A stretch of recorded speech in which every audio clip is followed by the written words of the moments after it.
दिल्ली में आज Rajasthan core team की बैठक होगी। शाम 6 बजे राष्ट्रीय अध्यक्ष जेपी नड्डा ये बैठक लेंगे, जिसमें प्रदेश सरकार की चौथी वर्षगांठ पर सरकार को घेरने, जन आक्रोश रैली और काला दिवस मनाने की तैयारियों के साथ प्रदेश में बड़ा आंदोलन करने और इसके साथ ही प्रदेश में भाजपा एक धुरी में आगे बढ़े, इसका रोड मैप तैयार किया जाएगा। बैठक में पूर्व मुख्यमंत्री वसुंधरा राजे, प्रदेश अध्यक्ष सतीश पूनिया, उपनेता प्रतिपक्ष राजेंद्र राठौड़, नेता प्रतिपक्ष गुलाबचंद कटारिया, केंद्रीय मंत्री गजेंद्र सिंह, अर्जुन मेघवाल, कैलाश चौधरी सहित कोर ग्रुप के सदस्य शिरकत करेंगे।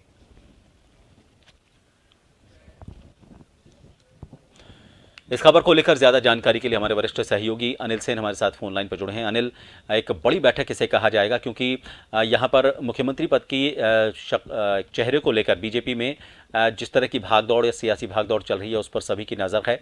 एक तो ये प्रमुख मुद्दा है और दूसरा, अब चूंकि इलेक्शन आने वाले हैं तो सारा फोकस इस इलेक्शन में कैसे तो सत्ता पक्ष को घेरने की कोशिश की जाए उससे पहले, और कैसे माहौल बनाकर अगला चेहरा एक राय में एक चेहरा निर्धारित कम से कम किया जाए, घोषणा चाहे ना की जाए लेकिन एक चेहरा तय किया जाए जिसके नाम पर इस इलेक्शन को आगे लड़ा जाए। जी देखिए, बिल्कुल, और खासतौर से 2023 ही फोकस रहेगा। तमाम जो चर्चा के बिंदु रहेंगे, चाहे पार्टी के अंदर गुटबाजी हो। हाल ही में हम देख रहे हैं कई नेता दौरे पर हैं, यात्राओं पर हैं, और संगठन स्तर पर हम देख रहे हैं कि इस तरह का कोई निर्देश भी नहीं है। और उसके साथ साथ राजस्थान में कांग्रेस की सरकार को 4 साल हो रहे हैं। हम देख रहे हैं कि एक बड़ा आंदोलन जो है भारतीय जनता पार्टी अब तक नहीं खड़ा कर पाई है। तो इससे में 4 साल होने पर जनता के बीच में भारतीय जनता पार्टी की मैसेज दे कि किस तरह से भारतीय जनता पार्टी मजबूत है और क्या काम सरकार के नहीं हो पाए, सरकार के खिलाफ किस तरह हल्ला बोल यहाँ पर हो सकता है। और साथ ही साथ संगठन जो एक बड़ी धुरी कही जा सकती है चुनावों के लिए, क्योंकि संगठन अगर मजबूत होगा तो चुनाव के अंदर पार्टी बढ़त कहीं ना कहीं हासिल कर सकती है। 2018 में भी हमने देखा था कि ज्यादा अंतर नहीं रहा था, हालांकि सीटें जरूर अंतर यहाँ पर रही थी, लेकिन वोटों का जो अंतर का प्रतिशत था कांग्रेस और बीजेपी का, उसमें काफी कम अंतर रहा था। यही वजह है कि पार्टी अब नई सिरे से मंथन यहाँ पर कर रही है। पार्टी पर नेतृत्व का यहाँ पर देखा जाए या फिर बूथ स्तर की रिपोर्ट भी जो है दिल्ली पहुंची है। 52,000 बूथ जो है राजस्थान प्रदेश के अंदर, उसमें कैटेगराइज वहां पर किया गया है। एबीसी कैटेगरी की गई है और एससी कैटेगरी में जैसे 25 वोटों से भी कम कहाँ पर बीजेपी 2018 में मिले थे। ए कैटेगरी वो है जहाँ पर बीजेपी को कांग्रेस से ज्यादा वोट हासिल हुए थे। तो तमाम चीजें जो है एक तरह से फोकस होगा संगठन के मजबूत कैसे किया जाए। बदलाव अगर करना है संगठन में तो बदलाव तभी संभव हो जब संगठन जो है और मजबूत हो गए। 2023 के अंदर कुछ पॉजिटिव फैक्टर वहां पर बैठे। और फिर हम देख रहे हैं कि हाल ही में जैसे पूर्व मुख्यमंत्री वसुंधरा राजे की धार्मिक यात्राएं चल रही हैं, तो ऐसे में देवदर्शन जो यात्राएं हैं उनका मैसेज पब्लिक के अंदर जा रहा है कि संगठन के इतर जो है वसुंधरा राजे अपना कार्यक्रम वहां पर तय कर रही है। और संगठन जो शायद नाराज है या फिर संगठन ने हरी झंडी नहीं है दी है, लेकिन फिर भी वसुंधरा राजे चुनावों को लेकर कदम यहाँ पर बढ़ा चुकी है। और हमने देखा था कि हाल ही में जो भारतीय जनता पार्टी के प्रतिनिधिमंडल राज्यपाल से मिला था, राज्यपाल में ज्ञापन जब दिया गया तो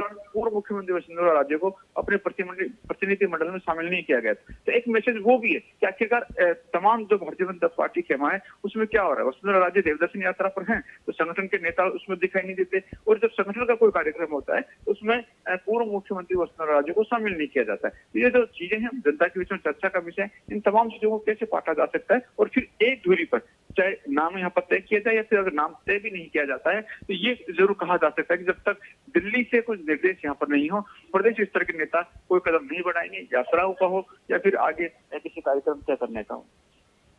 अनिल, एक बड़ी चुनौती नहीं होगा मुख्यमंत्री का चेहरा कम से कम तय करना, क्योंकि 2 लोग हैं, अगर हम 2 लोगों पर फोकस करते हैं, पूनिया और राजे, इन दोनों के पीछे एक बड़ा इनका समर्थकों का एक समूह है। नाराजगी झेलना दूसरे समूह की ये बड़ी मुश्किल हो सकती है बीजेपी के लिए तय करते वक्त कोई भी एक चेहरा। देखिए, पार्टी संभव नहीं लगता कि राजस्थान में शायद इस बार एक चेहरे को आगे करके चुनाव यहाँ पर लड़ेगी, क्योंकि जिस तरह से पार्टी स्तर पर बयान भी आते रहे, ओम माथुर का कल ही बयान आया कि भारतीय पार्टी के अंदर मोदी ही चेहरा है, चाहे 2024 हो या फिर तमाम जो विधानसभा क्षेत्र हम देख रहे हैं उनके अंदर अगर यहाँ पर देखा जाए, हालांकि ओम माथुर ने जरूर कहा कि कई राज्य ऐसे रहे जहाँ पर उन्होंने चेहरा घोषित किया, लेकिन राजस्थान की जो तस्वीर हाल ही में है इससे लगता नहीं कि कोई चेहरा भारतीय जनता पार्टी शायद यहाँ पर घोषित करे। लेकिन फिर भी सियासी समीकरण है, सियासी जो है वो चर्चा होने के बाद में पार्टी स्तर पर डिसीजन लेना अलग बात वहां पर होगी। और दिल्ली में भी ये बैठक रखी गई क्योंकि हम देख रहे हैं कि प्रदेश के कोर कमेटी की बैठक बैठक अक्सर राजस्थान में होती रही है, लेकिन राष्ट्रीय अध्यक्ष का बैठक को लेना और राष्ट्रीय अध्यक्ष के साथ दिल्ली में ये बैठक रखना एक कई मायने यहाँ पर छोड़ता है। और ये भी कहा जा सकता है कि इसमें जो डिसीजन शायद होने वाले हैं वो बड़े डिसीजन यहाँ पर होंगे, ताकि प्रदेश नेताओं को वहाँ पर दिल्ली बुलाकर तमाम मंत्रणा वहाँ पर की जाए, उनकी राय वहाँ पर ली जाए और राय लेने के साथ साथ उनको शायद हिदायत भी वहाँ पर दी जाए। क्योंकि हम देख रहे हैं कि संगठन में जिस तरह का गतिविधियां चल रही है, पार्टी स्तर पर नेतृत्व जो है वो ये जरूर लताड़ लगाएगा कि उनकी जो गतिविधियां हैं शायद वो संगठन के अनुरूप नहीं है। स्तर पर यहाँ पर बढ़ाया जाता है। शुक्रिया अनिल तमाम जानकारी के लिए। तो शाम को 5 बजे बैठक होगी, सबकी नज़र इस पर है, ख़ासतौर पर अब क्या नई रणनीति के साथ 2023 के चुनाव को लेकर यहाँ पर बात होती है। और ये बात सही है कि हो सकता है कि अभी मुख्यमंत्री के चेहरे को लेकर कोई बात सामने ना आए। इस तरह के इशारे बीजेपी के वरिष्ठ नेताओं की तरफ से पिछले कुछ दिनों में उनके बयानों के जरिए भी दिए गए हैं।